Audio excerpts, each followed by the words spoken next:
What you fear the most inside is the power waiting to break free. Stop hiding and face it head on.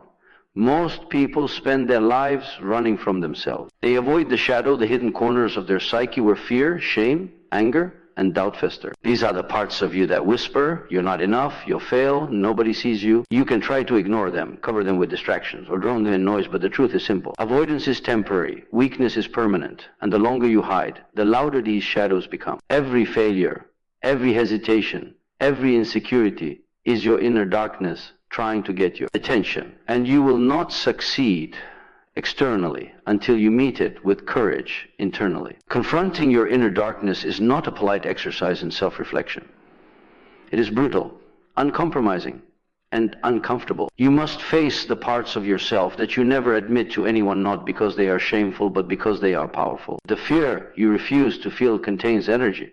The resentment you deny contains clarity. The anger you suppress contains transformation. The moment you stare into these elements without flinching, without justifying, without rationalizing, you unlock access to a force that cannot be taught, sold, or borrowed. It is yours because it has always been inside you, but it only speaks when it is acknowledged, not when it is ignored. The shadows of your mind are relentless because they are honest. They do not care about social niceties or what other people think. They will reveal themselves at the worst possible moments if you refuse to confront them, sabotaging relationships, careers, and even your own sense of purpose. But if you can sit with them in silence, examine them, dissect their patterns, and recognize their language, you begin to wield them instead of being ruled by them. This is not about moral perfection or being good. This is about mastery over yourself, because nothing external can overpower what you have fully embraced internally.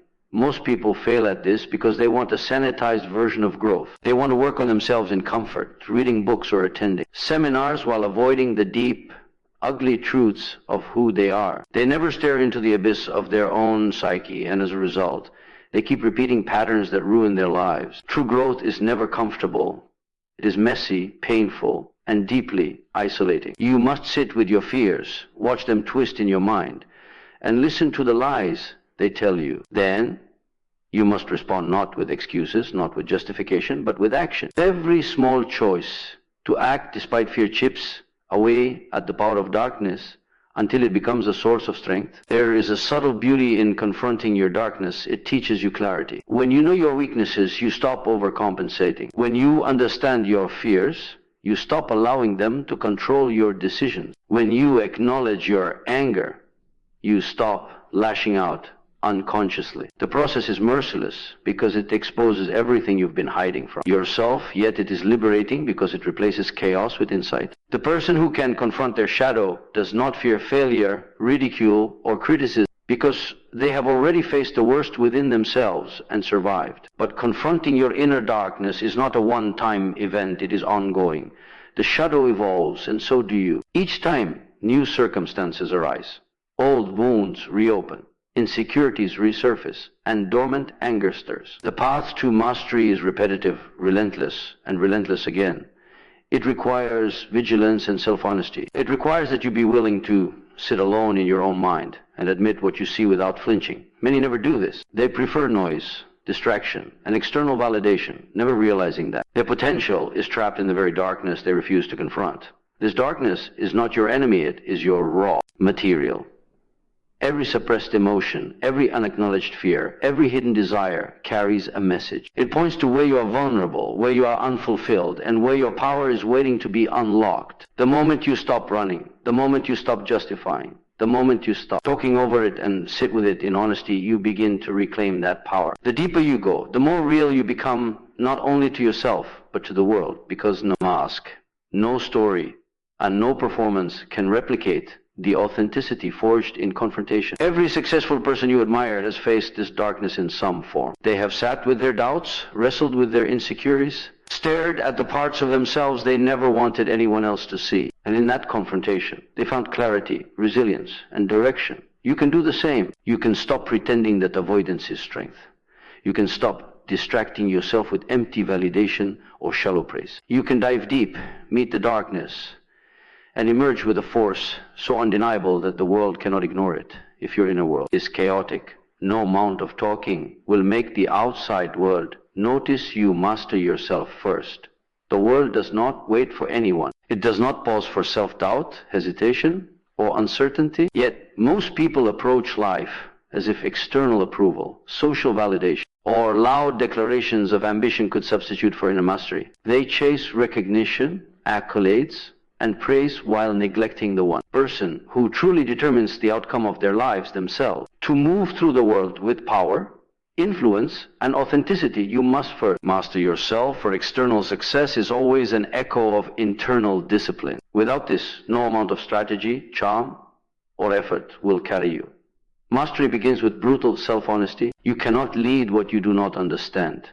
Every impulsive reaction, every recurring failure, every moment of self-sabotage is a signal pointing to unresolved parts of yourself. You must map your internal landscape, the fears that constrict you, the desires that mislead you, the pride that blinds you, and the patterns that repeat in your relationships, work, and thought processes. Most people skip this step because it is uncomfortable. They would rather rationalize mistakes, blame others, or distract themselves with constant activity. But avoiding this internal work is a form of mediocrity. The truth is, mastery over oneself requires facing the mirror of your own mind without flinching, without excuses, and without the comforting illusion that noise or busyness equates to progress. Discipline is the next pillar of self-mastery. It is the choice to act in alignment with purpose rather than impulse, to persist when comfort tempts you to quit, and to maintain focus when distractions scream for attention. Discipline is not about rigid rules or external appearances. It is about consistency, intentionality,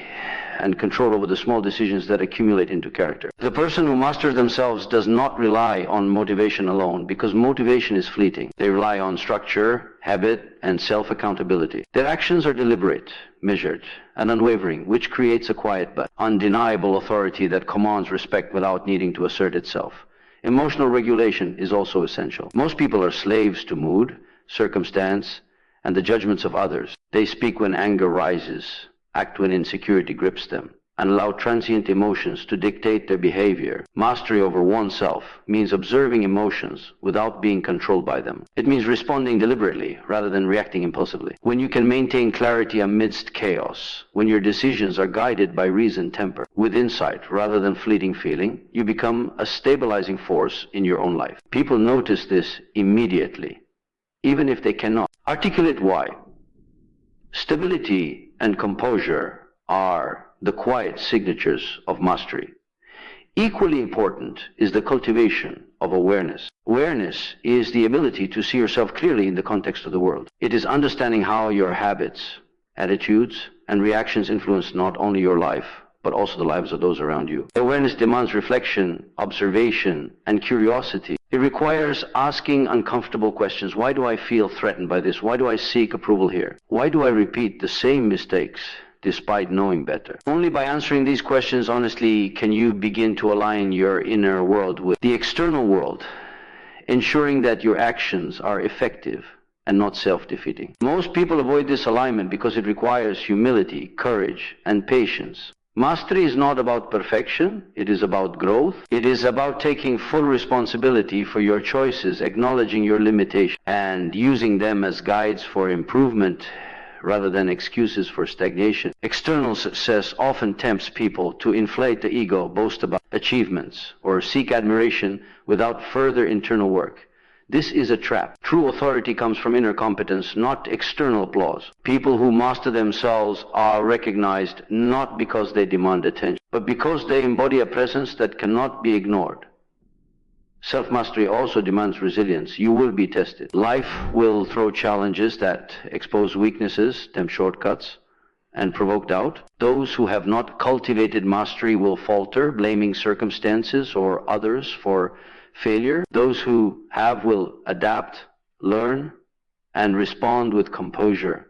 They understand that every obstacle is a mirror reflecting what has yet to be integrated, controlled, or understood within themselves. Their failures are lessons. Their discomfort is fuel. Their persistence is proof of inner strength. Ultimately, to master yourself before the world is to recognize that external validation is temporary, fleeting, and often irrelevant. Power, influence, and freedom are never granted by others, they are earned internally by cultivating awareness, discipline, emotional regulation, resilience, and unflinching honesty with yourself. You create an internal architecture so strong that no external circumstance can destabilize it. When your inner world is controlled, deliberate, and integrated, your external life begins to reflect this power naturally, silently, and unmistakably. Anyone can make noise, but only results can make history stop talking and start doing. It is astonishing how many people confuse noise with influence. They believe that speaking loudly, sharing plans, or announcing intentions will establish authority, credibility, or power. Yet the truth is unyielding, words are cheap, fleeting, and often meaningless. Anyone can talk. Anyone can claim, promise, or convince. But only action consistent, deliberate, visible action demonstrates character and mastery. The moment you prioritize words over deeds, you surrender control to perception, illusions, and the opinion of others. And you step into a world where your reputation is built on promises rather than proof. Action is the language of reality. Words are merely the attempt to shape perception, often in advance of substance. A person who speaks without acting is like a shadow, visible but insubstantial. People admire those who do because action carries weight, influence, and inevitability. When you act silently, persistently, and with precision, you communicate far more than words ever could. You signal competence without boasting, authority without claiming, and discipline without declaring. Others may initially doubt, underestimate, or ignore you, but consistent action forces recognition, often long before you even seek it. Most people fail because they mistake effort for visibility. They believe that talking about their goals, plans, or intentions will substitute for doing the work. They post updates, share motivational quotes, or endlessly explain their vision, but behind the spectacle, there's little progress. This is the paradox. The more they talk, the more exposed their lack of results becomes. Words create expectations, but only actions deliver evidence. And when evidence does not follow, credibility collapses. You cannot talk your way into mastery. You must move into it step by step, task by task, result by result. Action over words is also about timing and strategy. Speaking too soon or excessively often dilutes the power of your accomplishments. Silence before impact builds anticipation. Results without explanation create curiosity, awe, and respect.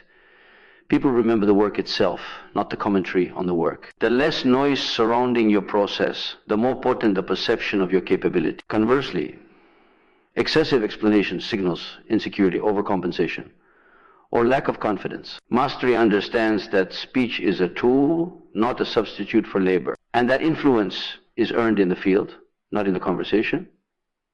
Furthermore, action reveals the true nature of character. Words can be rehearsed, polished, and manipulated. They can mislead others or even convince oneself of false capability. But action cannot lie. The results of effort, tangible outcomes, measurable progress, and visible competence expose strengths and weaknesses alike. Those who act are confronted with reality, and they either adapt and grow, or they fail and learn. Those who rely on words live in an echo chamber, insulated from feedback, unable to measure true impact, and often surprised when the world does not respond as predicted. The discipline of action over words is not merely external, it is internal. It requires resisting the temptation to announce, explain, or justify before proof exists. It requires focus, patience, and the ability to work unseen while others perform theatrics. It is a rejection of external validation and an embrace of intrinsic accountability. When you act first, speak later, or sometimes never at all, you cultivate confidence that does not depend on applause, agreement, or acknowledgement. Your self-worth becomes tied to competence rather than perception. Your influence becomes unavoidable because it is rooted in results. Action also generates momentum. The more you do, the more you understand the landscape, the obstacles, and your own capabilities. Talking alone creates nothing but inertia. It gives the illusion of progress, but in reality, it conditions the mind to seek attention rather than mastery. Action, on the other hand, compounds. Each completed task, each small victory, each disciplined step builds skill, confidence, and leverage over time. The accumulation of action eclipses the value of any word ever spoken. Finally, the philosophy of action over words forces accountability. It strips away excuses, rationalizations, and distractions. When results are the measure, there is no hiding. Success and failure are tangible. Decisions, effort, and priorities are revealed. This clarity is uncomfortable, even painful, but it is also liberating. It forces growth, sharpens perception, and develops resilience. People who live by action understand that words are fragile, while deeds are indestructible. They know that the world responds not to what is promised, but to what is delivered. Silence isn't emptiness, it's your secret weapon that makes others listen without you saying. A word .silence is the weapon most people underestimate. They see it as absence, emptiness, or weakness. They fear it, fill it with noise, or mistake talking for progress. Yet, the truth is brutally simple. Those who harness silence wield influence far beyond their words. Silence concentrates attention, sharpens presence, and allows thought and strategy to operate undisturbed. It is the space where reflection, insight, and clarity arise, qualities that loudness and chatter can never replicate. People who speak less but act more create an aura of authority because they are not attempting to persuade. They simply exist with purpose, and the world takes notice. The power of silence begins with self-control. Speaking is easy, reflexive, and often used to mask insecurity. Many people fill every gap with commentary, explanation, or opinion, believing that verbal presence equals impact. In reality, noise exposes uncertainty, dilutes authority, and invites judgment. The person who remains silent, even when provoked, communicates confidence through restraint. Silence is the unspoken signal that you are above the need to justify, defend, or compete for attention. It conveys mastery not through argument, but through presence. Silence is also a tool for observation. When you resist the urge to fill space with words, you open your senses to nuances others miss. You notice subtleties in behavior, patterns in strategy, and opportunities that are invisible to those who are too busy talking. This awareness provides leverage, because understanding precedes action. People who underestimate silent observers often act impulsively, exposing weaknesses and making errors that a patient, attentive mind can exploit or correct. Silence sharpens perception, and perception is power. Most people avoid silence because it is uncomfortable. In quiet moments, the mind cannot hide behind distractions or the approval of others. Fears, doubts, and unacknowledged truths rise to the surface. To embrace silence is to embrace honesty with yourself. It forces you to confront what you think, what you feel, and what you truly intend. In that space, you gain control over your inner world, which is the foundation for control over external circumstances. Noise offers comfort, but clarity and influence are born in silence. Silence also magnifies action. Words without impact fade quickly.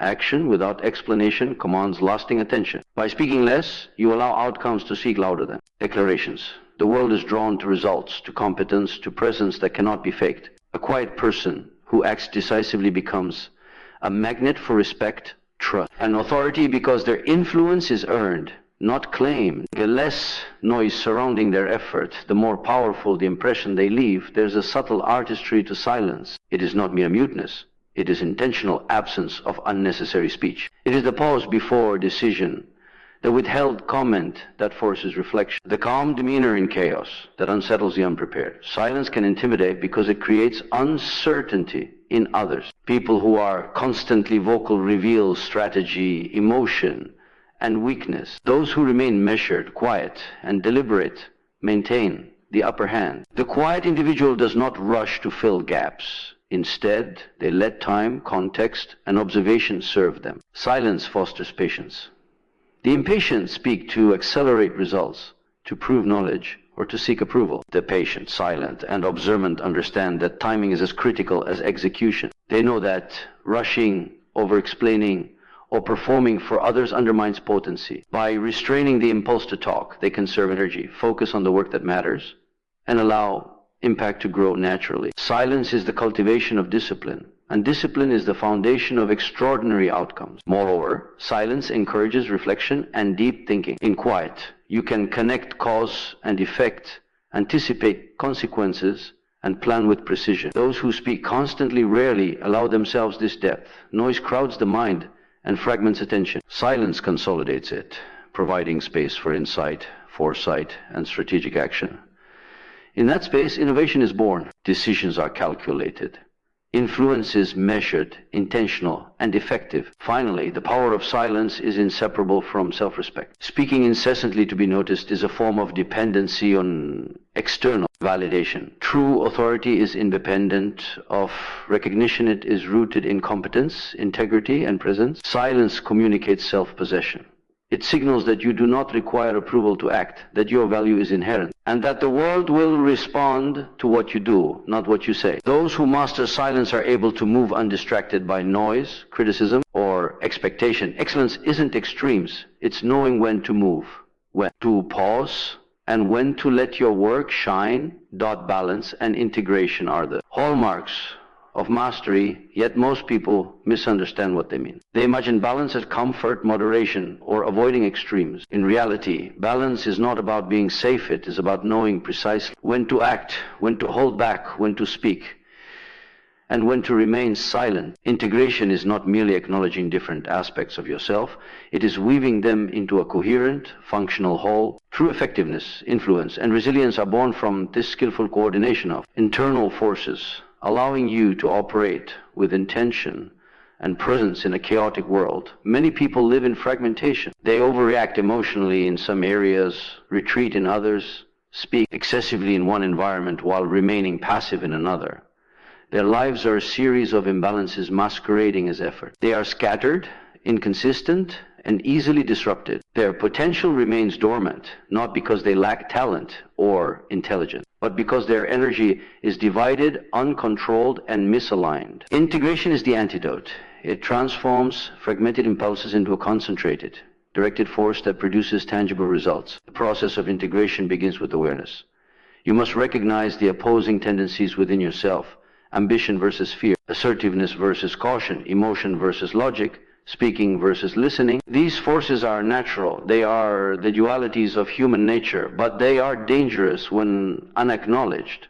Ignoring them leads to oscillation, moments of overconfidence followed by paralysis, speaking too soon followed by retreat, impulsive action followed by regret. Awareness allows you to observe these tendencies without judgment and understand their role in your behavior. This understanding is the foundation for deliberate alignment. Balance is not neutrality. It is the skillful orchestration of extremes, using each appropriately rather than suppressing them. There are moments when silence is necessary to observe, reflect, or conserve energy. There are moments when action is necessary to assert influence, create results, or signal authority. There are moments when emotion must be expressed to connect, and moments when reason must dominate to strategize. The person who masters balance recognizes the right time, intensity, and manner for every response, producing an impact that is consistent, measured, and unstoppable.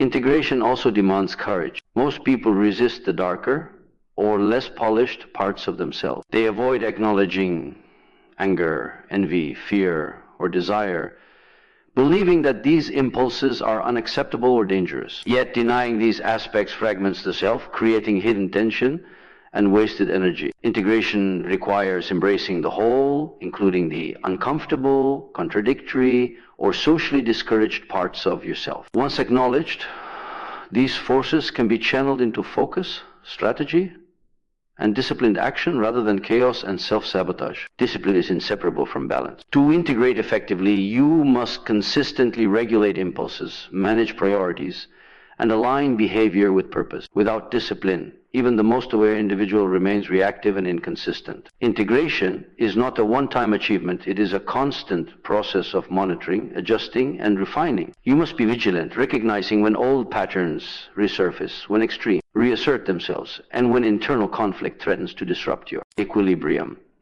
The mastery of balance is therefore an ongoing exercise in self-control, reflection, and refinement. The rewards of balance and integration are profound. Individuals who achieve it operate with a quiet confidence, commanding presence, and magnetic authority. They are unpredictable only in the sense that their timing, action, and expression are precise and intentional. They are resilient because they do not fracture under pressure, they adapt fluidly, drawing on all aspects of themselves without being overpowered by any. Their influence is amplified not by volume or spectacle, but by coherence, credibility, and alignment of action with intention. Integration also enhances decision-making.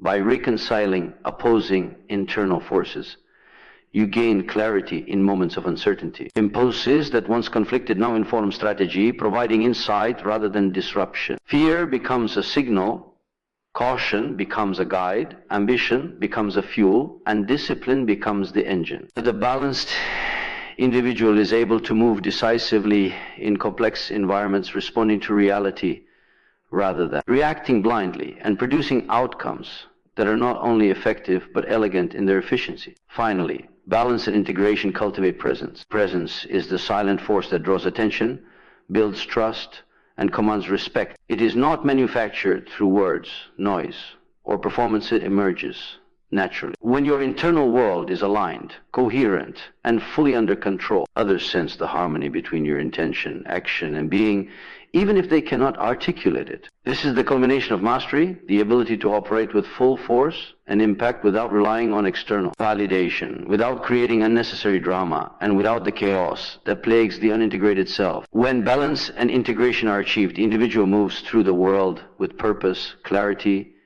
and unstoppable momentum.